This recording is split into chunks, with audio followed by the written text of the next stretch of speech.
Nardole. I'm trying to have a look at the desk. Hello? The noise. Think I'm looking at my new companion. Oh! Yep. Sonic screwdrivers. Yep.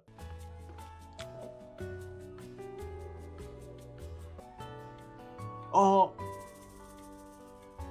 That's gotta be an older companion, I'm guessing. Bill Potts.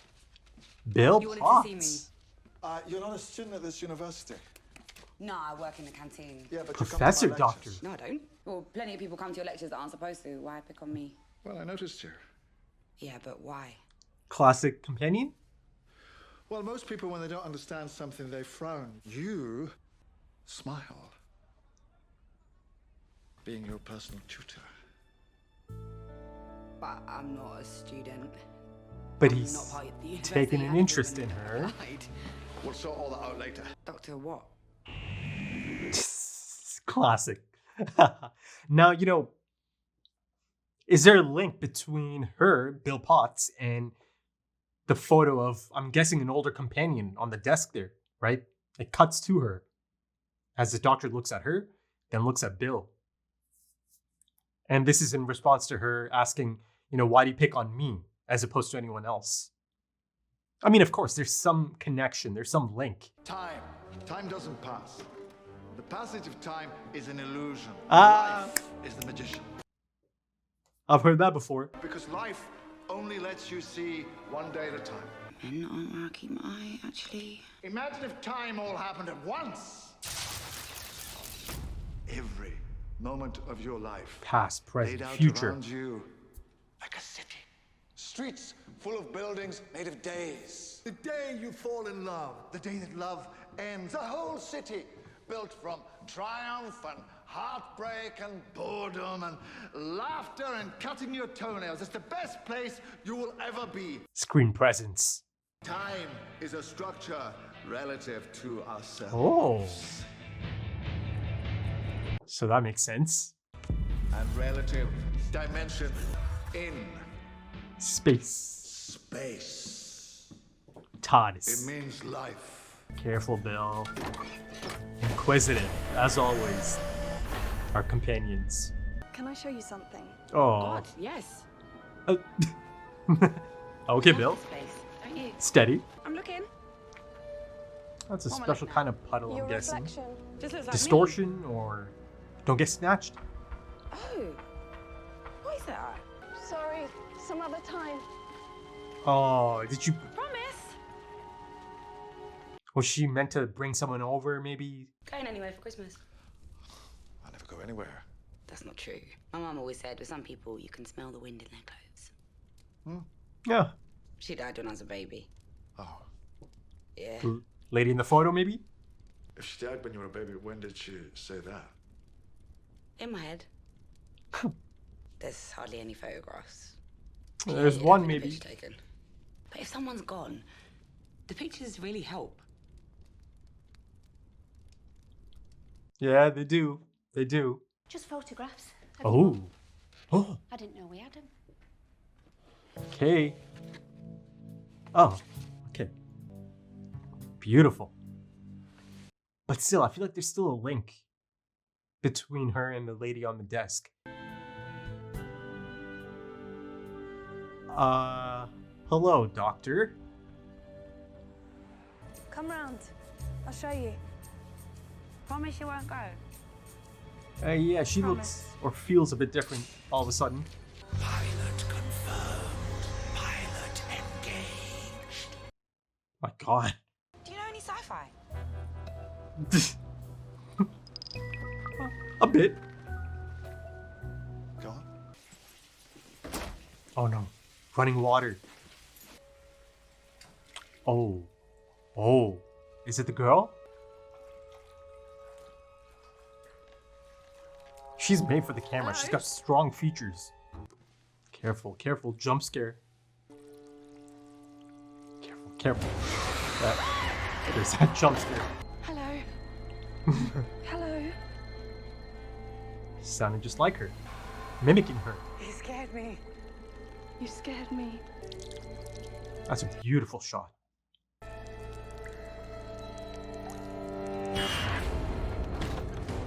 It isn't a freak optical effect. Oh my god, that looks great. What good is getting in your box gonna do? What an extraordinarily long and involved answer this is going to be. Oh, iconic moment. They've got windows.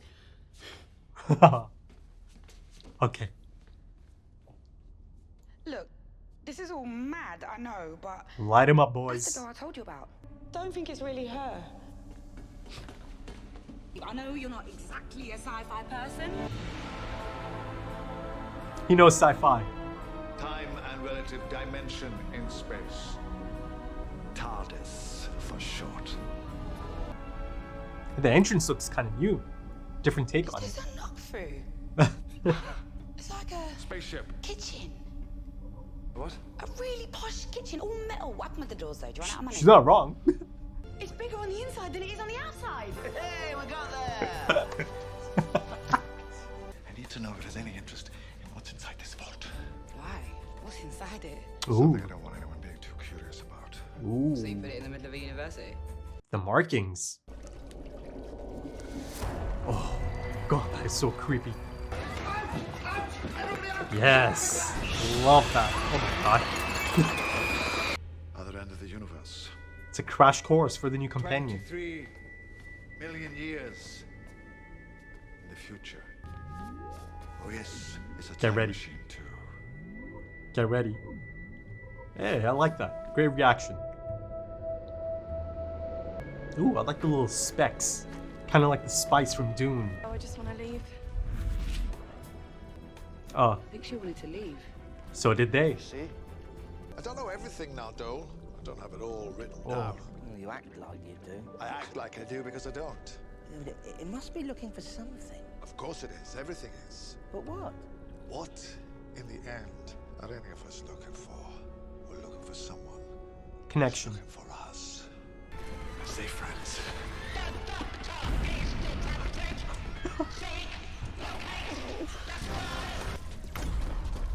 How is a Dalek going to react? What's that? The deadliest fire in the universe. Identify, intruder, identify, exterminate, exterminate, Ah, exterminate. What's the Dalek? Never mind. crash Dalek. course. Ah, smile. She's got a lovely smile. That's the thingy. That's wrong. I know my Daleks. That's wrong. Look at the eye. Oh, that's beautiful. Heather. Why won't you just go? Because. Promise you won't go. Promise. You have to let her go. God. I understand. I really liked you. I really liked you. Oh.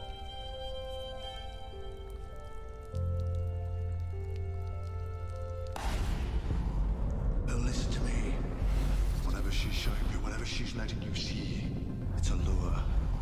It's a trap. Goodbye, Heather. Goodbye, Goodbyes are a bitch. Bill. You're all right. Yeah, I think so. No, you're not. And it's okay. It's okay to not be okay. The vault alarm went off. Oh. But it was nothing. Will we see her again? Don't see how. Hey, never say never. I just want to fix something. Whoa, what are you doing? Don't worry, this won't hurt at all. No, but tell me. No. Nothing. No. Yeah, because I think you're going to wipe my memory. Yeah, You're stupid, you know. she knows sci-fi. It's the trouble with you. You don't think anyone's ever seen a movie. I know what a mind wipe looks like. I have no choice. I'm here for a reason. Guitar. I'm in disguise.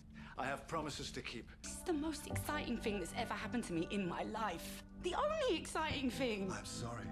Kind of like Rose. Okay, well, let me remember just for a week. Just a week. Okay, well, just Beautiful tonight, lighting. Just one night.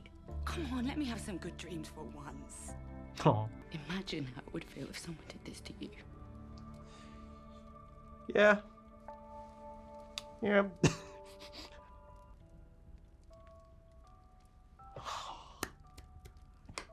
Yeah. That's right.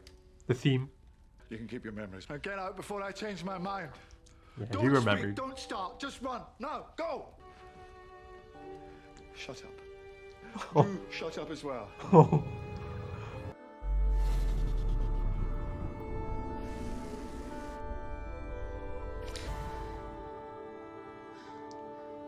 I like her. I like her. I like this. It's a great first episode. It's a big universe. But maybe one day we'll find her.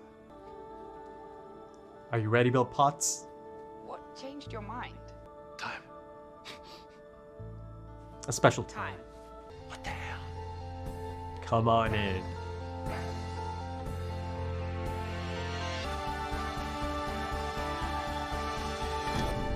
Okay, folks, how about that? Series 10.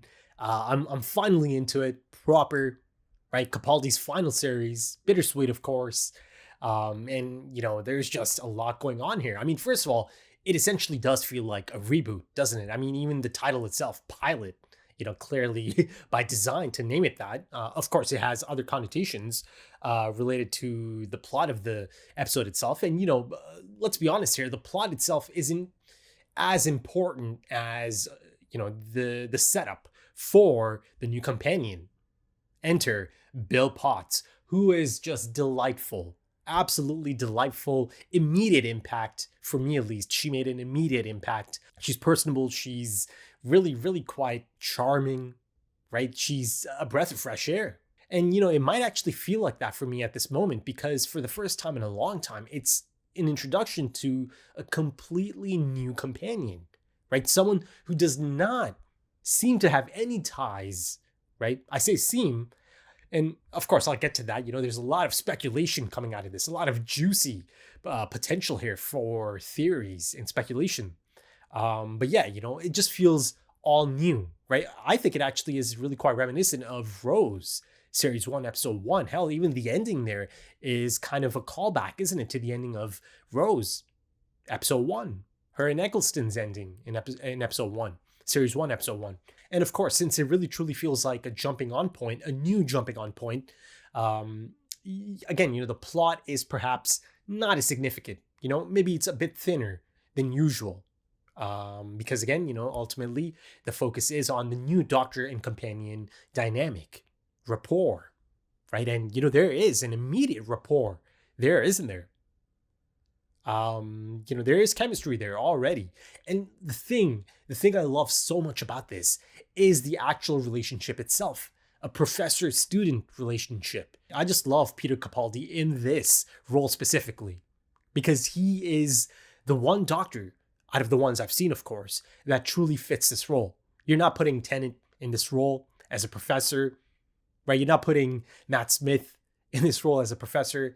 You're not putting Eccleston in this role as a professor. I personally don't think any of those could really function in this specific dynamic, right?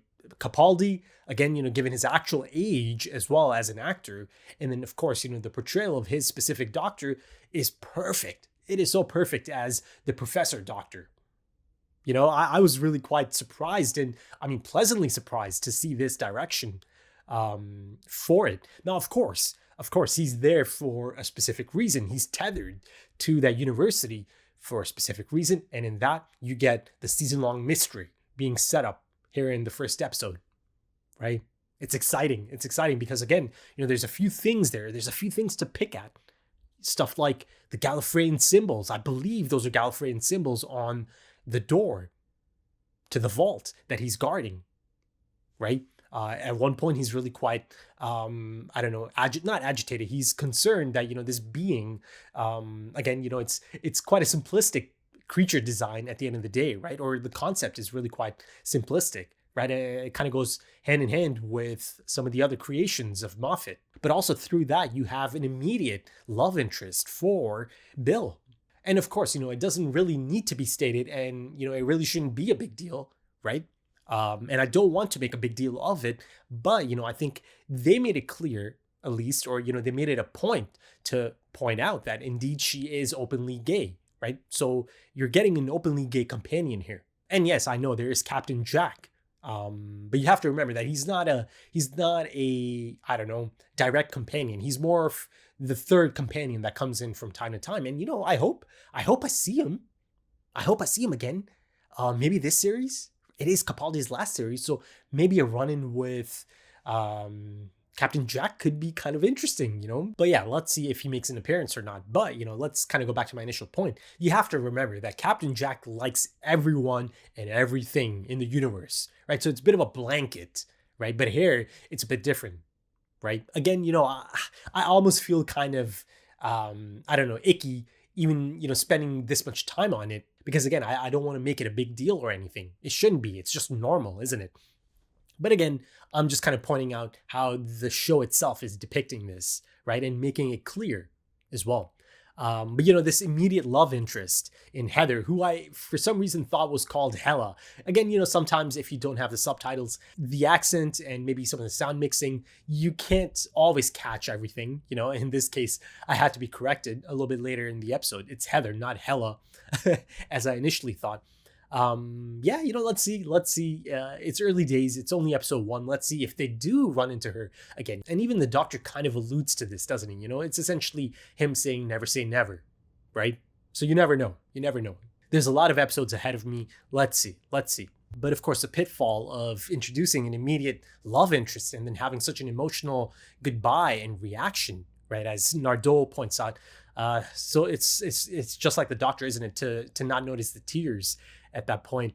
Of course, the pitfall of that is it might not have that emotional punch, that gut punch, that impact that it is trying to have. And listen, I can only speak for myself.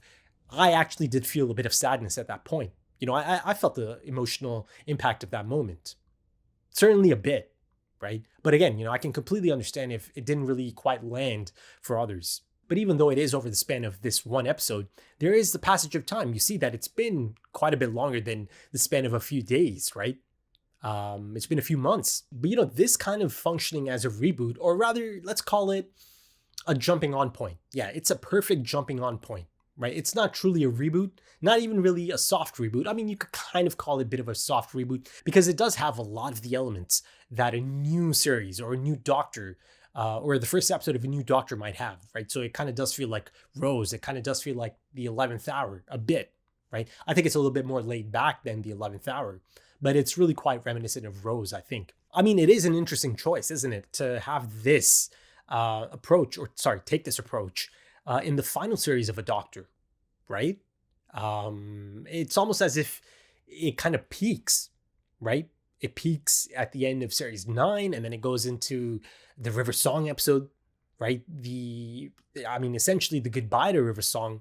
It feels like it wrapped up a lot of these loose ends, didn't it?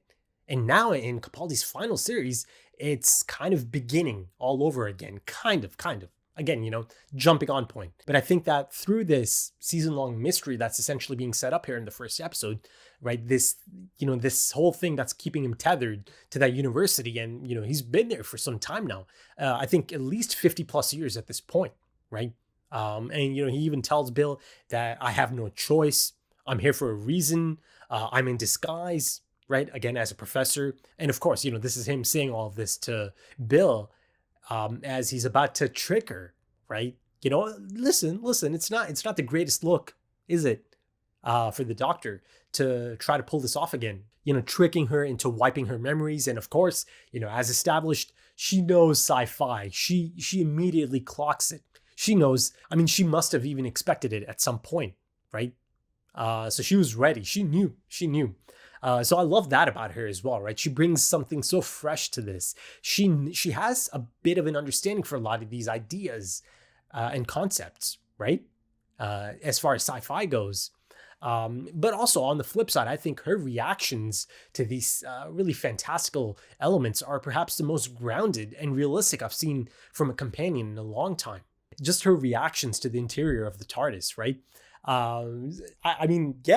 That's kind of how you probably expect someone to react to that, right? Oh, it kind of looks like a kitchen. And yeah, you can kind of see how she comes to that conclusion because in her mind, it's the idea doesn't even exist that this is a time traveling spaceship, right?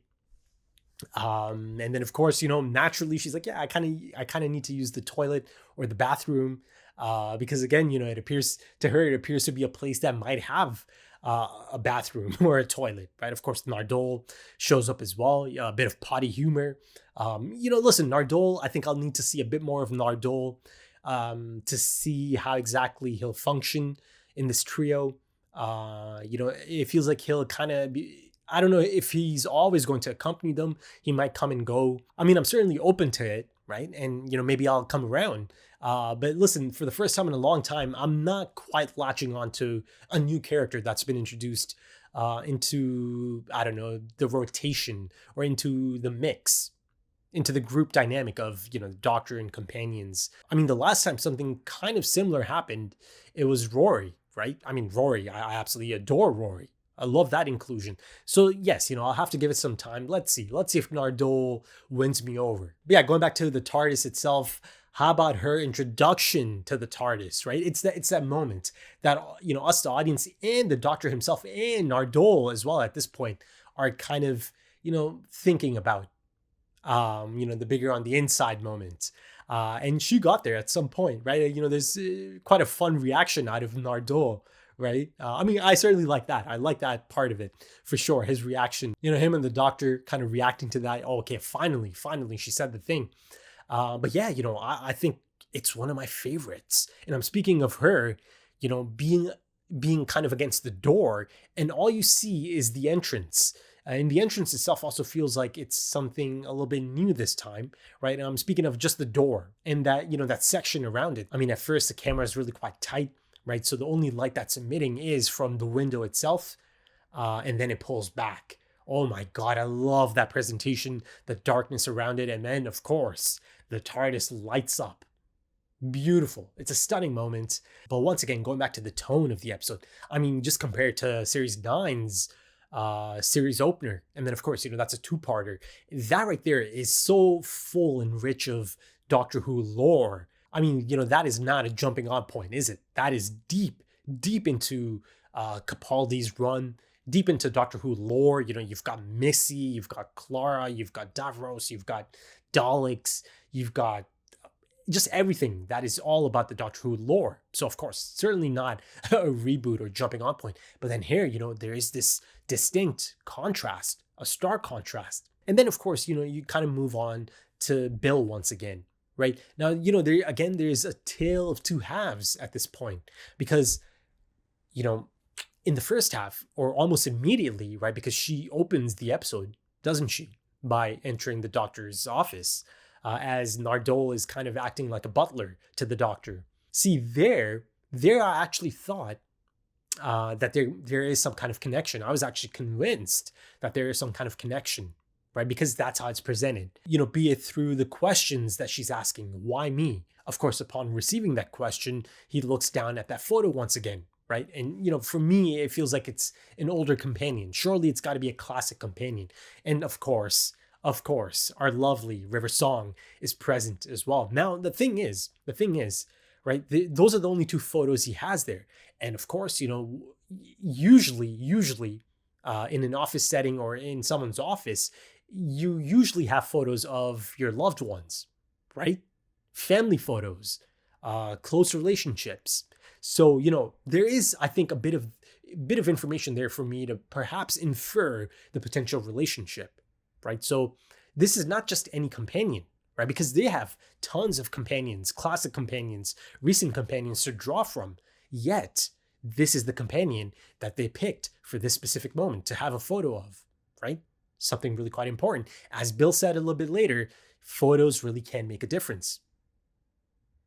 And, it appears, there's two thoughts here. Maybe there's something larger at play here in terms of the Doctor's connection to Bill, because he appears in one of the photos of Bill's late mother. Or it could just be as simple as him actually going back in time after that moment and taking that photo, right? Of course, striking up a bit of a friendship with Bill's mother at that point in time. And then, of course, at some point taking that photo as well, right? Of course, she tells him that there's no photos of her, next day or the next few days, you've got a full box of them that show up. So maybe I'm leaning towards that being the reason he actually just goes back in time to do something really nice for Bill, because he himself knows just how much photos can mean. He's got photos. He's got a photo of his wife, River Song, And then he's got a photo of a classic companion who I believe must have some kind of close relationship to the Doctor. But, up until a certain point, I kept thinking that the Doctor's taken an interest in her because of some kind of potential relation to this classic companion that he kind of keeps looking at and the camera keeps kind of focusing on from time to time. There's at least 2 or 3 moments they focus on that photo specifically, right? Again, in relation to Bill as well, right? Immediately after Bill might have a question about something. So, it's by design, right? Could be a misdirect. But, in the second half, it kind of begins to become clear that maybe, there isn't some kind of mystery at play. There isn't something grand at play in terms of a potential connection to Bill. She might just be someone the Doctor just found really interesting. So maybe there isn't a mystery to solve, right? But rather an individual who appears to have or displays the qualities that the Doctor looks for in people or in companions specifically.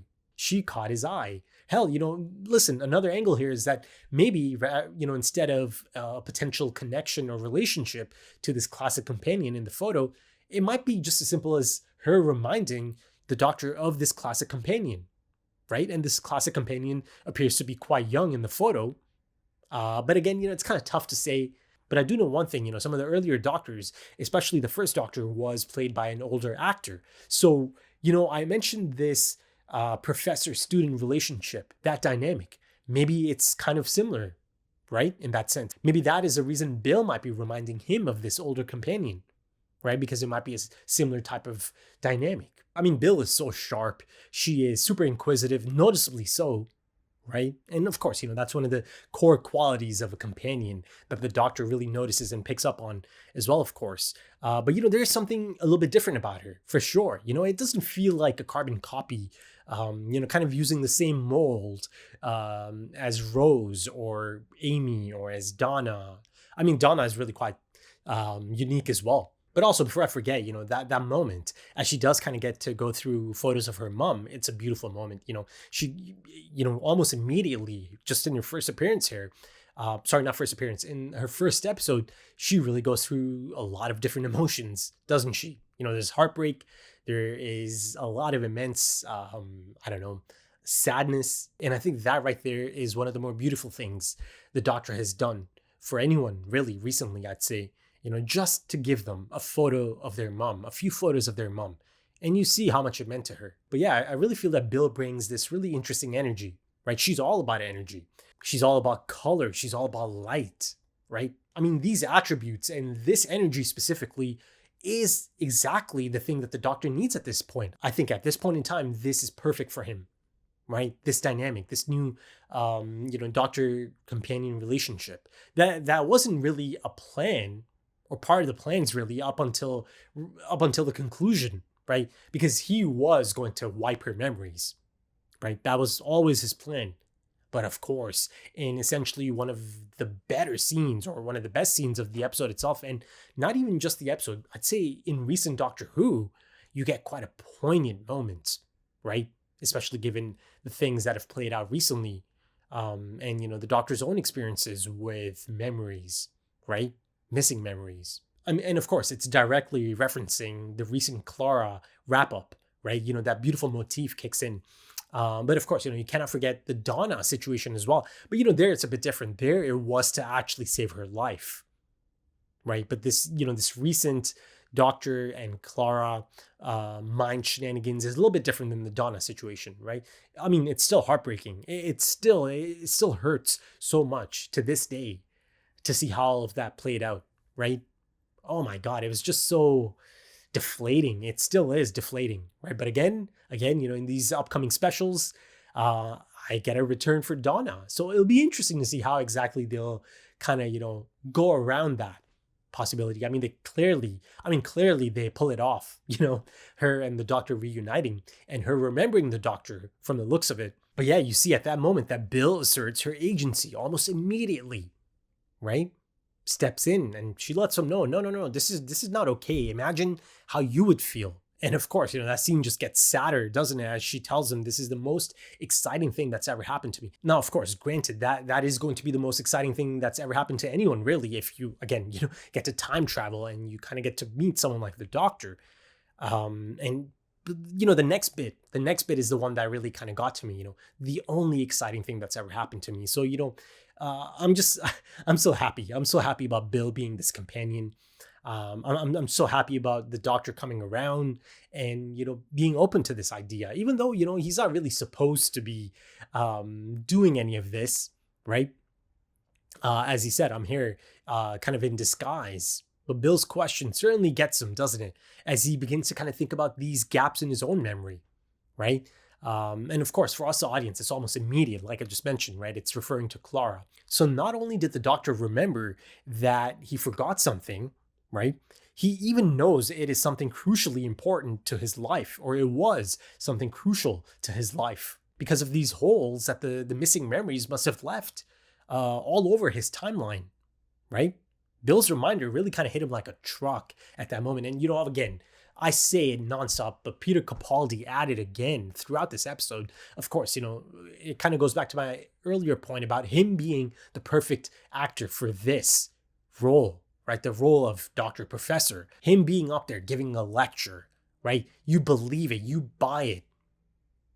I mean, hell, I mean, imagine being in that crowd as that scene is being filmed. Imagine being an extra.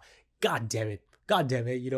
It's one of those things, isn't it? Like I would have just loved to be even outside of the frame, just to be there to watch Peter Capaldi do his thing. My God, the screen presence, right? As he's giving his take on time.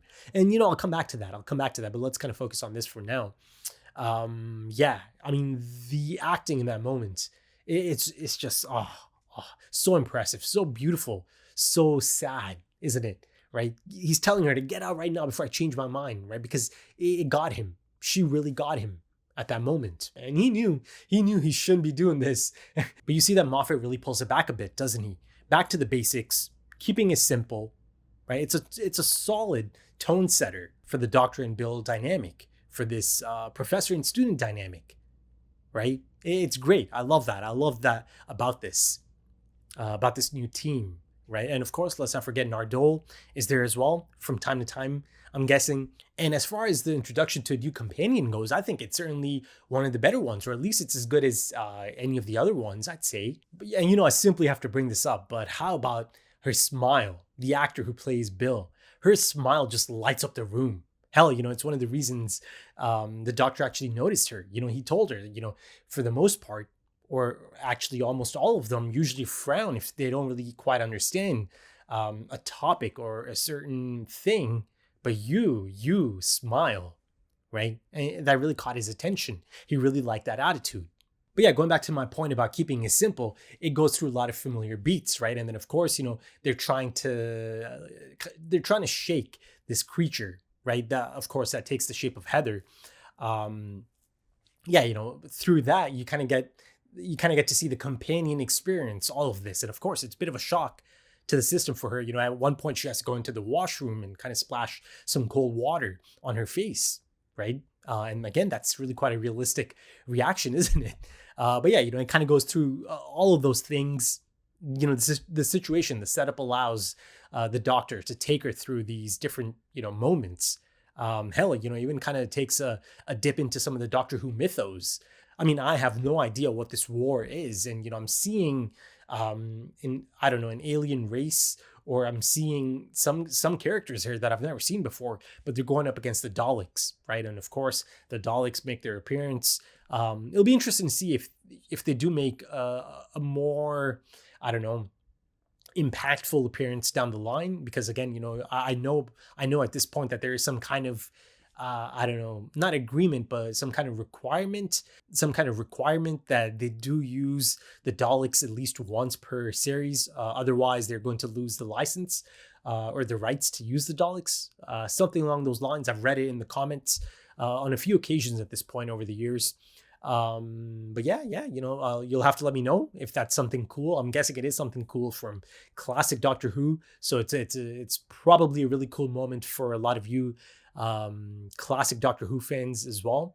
But also, there's that really interesting moment as Bill is able to bypass the lock, and the lock itself to that basement that does have the vault door is set to friends only. So that's something interesting right there as well, isn't it? That she was able to just so easily get right through that. Yeah, but that scene in itself, of course, really quite intriguing. Again, it's a setup for this season-long mystery, most likely. And I think this element of it really might attach it to the lore that I've experienced up until this point, right? Especially maybe for Capaldi specifically, because again, other than that, everything just felt so new. But yeah, he's here in disguise because he made a promise to whom I don't know yet.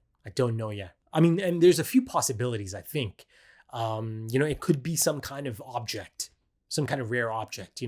They had the confession dial as this thing that was really quite crucial to the last series.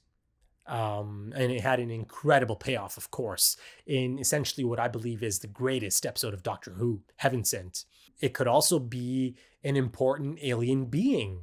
I mean, it could be, I don't know, it could be keeping someone in there. It could be acting as a bit of a prison even, right? It could be a few different things. And of course, our job as the audience is to speculate. And the thing is, the Doctor got kind of concerned about this creature, the creature of this episode, potentially taking an interest in this. And the moment he finds out that there's no interest in this, he's able to kind of, relax a bit, as much as you can, being chased by that creature. So, there's that as well. There is that concern. And then of course, the Doctor has a lot of enemies, a lot of people that might have reason to actually get him away from that place. This creature had no interest in it, but I'm sure there's others out there that do have an interest in that. And listen, earlier in the discussion, I mentioned, I believe I saw Gallifreyan symbols on there, right? So of course, if you go back to the series 9 opener, right? And I just mentioned the confession dial. Is Missy a part of this in some capacity? Is she going to be at play at some point? And listen, it is Capaldi's final season or final series, and of course, all of us know that there's no chance that was the end of Missy. The last time I saw her, right? She'll make a return. I'm pretty sure she'll make a return at some point, right? But the question is she a part of this in some capacity? The fact that there's Gallifreyan writing on it, I don't know. I think there could be some connection there, right? Let's put a pin in that for sure. But listen, I'm certainly hoping for a grand re-entry for Missy at some point in this series. Of course, before Capaldi's gone for good. But yeah, it's great setup. It is. It's a great tone setter of an episode. I like it. I like Bill as a new companion. Really quite charming. And I just love this professor-student dynamic that they have. Right? You see that there's a lot of respect for the Doctor. He's a bit of a rock star on campus. His lectures are essentially iconic, legendary, right? And she even said that there's others that come to the lectures that are not students, but why me? Right. And of course, he kind of looks at that photo of the classic companion. And again, before I sign off, I do want to mention the production side of things. Again, really quite impressive. I really liked the color grading specifically in this one as well. The tones that they kind of gravitate towards in post-production as well. But yeah, I think that should do it for this one, folks. If you enjoyed that, consider dropping a like, consider dropping some comments, give me your thoughts. If you are interested in timer-based full length or early access, consider checking out the Patreon page. The links are in the description and the pinned comment. Also links to social media if that's your thing. Right then, thank you so much for joining me, folks. And thank you for your time, because time is precious. It really is. And I do hope to see you again soon for episode 2. Until then, take it easy.